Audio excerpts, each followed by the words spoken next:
La mission de Clubble, c'est de réinventer l'email de groupe. Alors, donc, slide... Tu n'as pas une télécommande, non? Donc ça, j'ai fait la présentation. Donc je vous disais, Novius, création en 96, mais 2 ans après le projet, et 35 personnes actuellement pour un chiffre d'affaires de 2 millions. Donc ça nous donne une certaine expérience dans le développement logiciel. Je vous le disais, Clubble est une spin-off de Novius. Le constat de base, en fait, pourquoi on s'est intéressé à l'email de groupe, c'est que en réalité, on considère que l'email, contrairement aux idées reçues, n'est pas mort.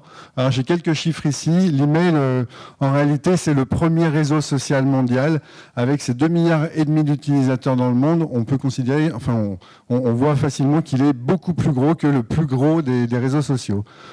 Deuxième chiffre, 50%, c'est le temps que nous passons à utiliser l'email au bureau. Donc 50% du temps, c'est colossal, c'est des statistiques précises.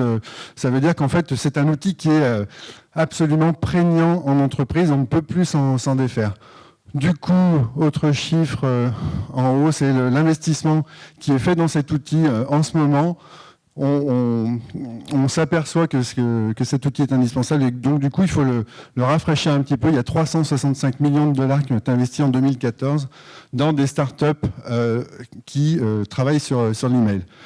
L'email n'est pas mort, mais les mailing groups non plus ne sont pas morts. Alors les mailing groups, c'est la techno de Clubble. C'est un marché qui est occupé actuellement par des géants et qui s'appelle Google Groups et Yahoo Groups. Si on cumule le nombre d'utilisateurs, c'est 290 millions d'utilisateurs, ce qui fait qu'il est devant Twitter avec ses 284 millions d'utilisateurs. Alors pourquoi cette techno suscite autant d'intérêt? En réalité, elle a plusieurs avantages. Le premier, c'est que, comme elle est structurellement basée sur l'email, il n'y a pas de nouvel outil à apprendre. Et deuxième avantage, elle est idéale dans un milieu hétérogène et asynchrone. Alors hétérogène, c'est un milieu dans lequel les gens viennent d'horizons différents, d'âges différents, de catégories socio-professionnelles différentes. Asynchrone, c'est le fait d'avoir des gens qui ne sont pas obligés d'être simultanément au même endroit au même moment pour communiquer. Du coup, il y a un certain nombre de gens qui plébiscitent les mailing groups. J'en ai listé un certain nombre. Je dirais que pour moi, le plus important, c'est les associations, notamment les associations professionnelles, qui sont typiquement hétérogènes et asynchrones. Et avec l'email de groupe, on arrive vraiment à rassembler les troupes. C'est le seul outil qui permet de rassembler les troupes. Alors malgré tout, dans les mailing groups, et c'est pour ça qu'on travaille dessus, il y a des douleurs, notamment le fait que ce sont des technos qui sont vieillissantes, qui ont été littéralement laissées en friche par les opérateurs. Pourquoi? Parce qu'on a pensé que les réseaux sociaux allaient tout remplacer. Et donc, du coup, si vous allez sur ces logiciels, vous constatez que c'est à peu près dans l'état où c'était il y a 10 ans. Deuxième problème, il y a beaucoup d'infobésité. Excusez-moi. Il y a trop d'emails. On ne peut pas se désabonner. Une fois qu'on est dans une mailing group, on a un flux qui fait que ça contribue au fameux 50% du temps qui est consacré à l'email. La slide suivante.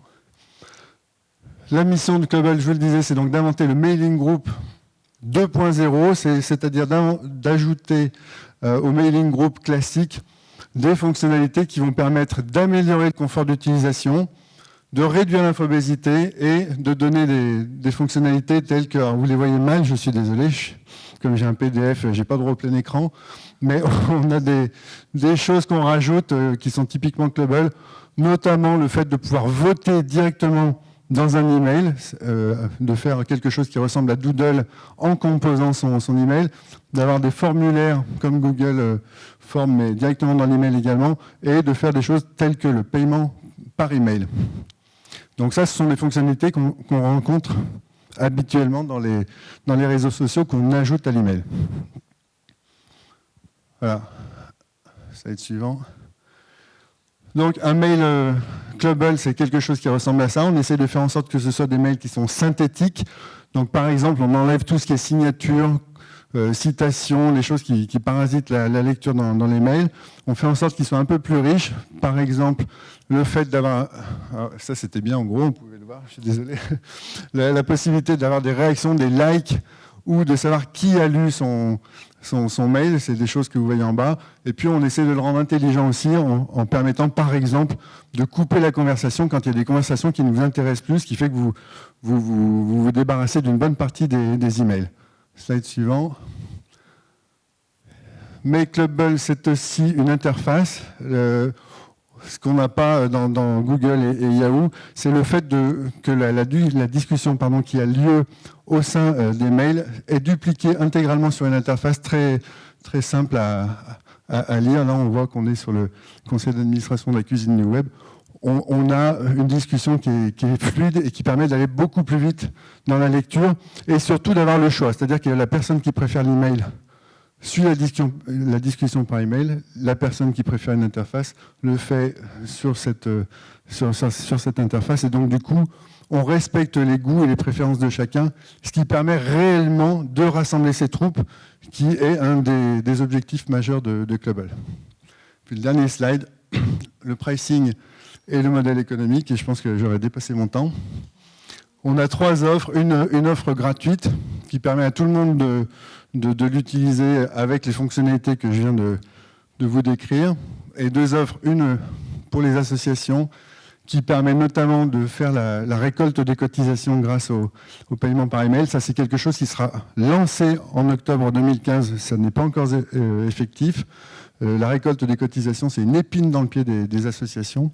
Et puis une offre entreprise qui permettra notamment de faire des collaborations avec ses clients et ses partenaires, ce qui est souvent assez difficile quand on essaie d'imposer un outil en général à son client.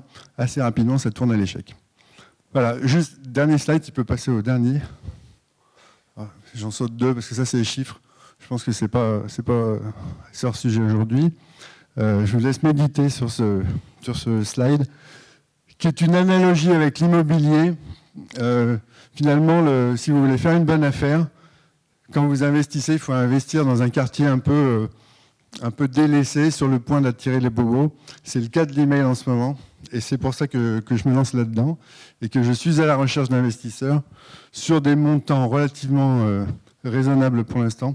Et ça, je dirais, s'il y en a qui sont intéressés pour en parler, je suis à leur disposition après le pitch. Voilà, merci de votre attention.